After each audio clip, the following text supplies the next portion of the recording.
थकीत देणी मिळावी यासाठी म्हणून राज्यभरातील कंत्राटदारांनी आंदोलन पुकारलंय।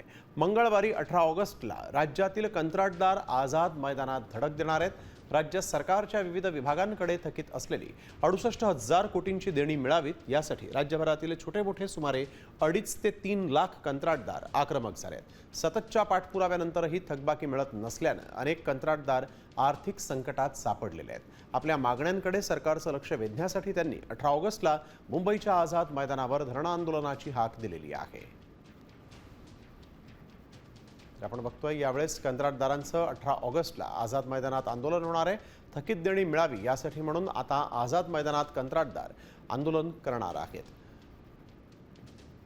एक महत्त्वाची बातमी आपण बघतोय, 18 ऑगस्टला आझाद मैदानामध्ये धरण आंदोलन करणार असल्याचं त्यांनी सांगितलेलं आहे। 86,000 कोटींची थकबाकी सरकारकडे बाकी असून ती मिळावी यासाठी म्हणून हे आंदोलन होणार आहे।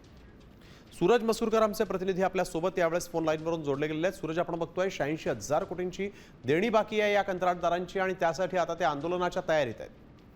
निश्चितच ही खूप मोठी बातमी म्हणावी लागेल की जे राज्यभरातले कंत्राटदार आहेत त्या सर्वच कंत्राटदारांची 86,000 कोटींची थकबाकी जी आहे ती सरकारकडे प्रलंबित आहे आणि राज्यभरातील पायाभूत सुविधा किंवा इतर जे प्रकल्पातील हे जे कंत्राटदार आहेत त्यांची देणी जी आहे ती प्रलंबित राहिली त्यांनी तब्बल 86,000 कोटी। त्यामुळे येत्या मंगळवारपासून हे लोक सर्व जे कंत्राटदार आहेत ते आंदोलन करणार आहेत। आम्ही वारंवार मागण्या केल्यात, आम्ही वारंवार सरकारकडे आम्ही पाठपुरावा केला, मात्र सरकार आमच्या प्रलंबित देण्या ज्या आहेत ते देत नाहीत। त्यामुळे कुठेतरी मंगळवारपासून हे सर्व कंत्राटदार जे आहेत ते आझाद मैदानामध्ये आंदोलन करताना आपल्याला पाहायला मिळणार आहे। त्यामुळे आता सरकार नेमक्या यावरती काय भूमिका घेणार आहे हे पाहणं महत्त्वाचं असणार आहे। बिलकुल, धन्यवाद सूरज आपण दिलेल्या सविस्तर माहितीसाठी।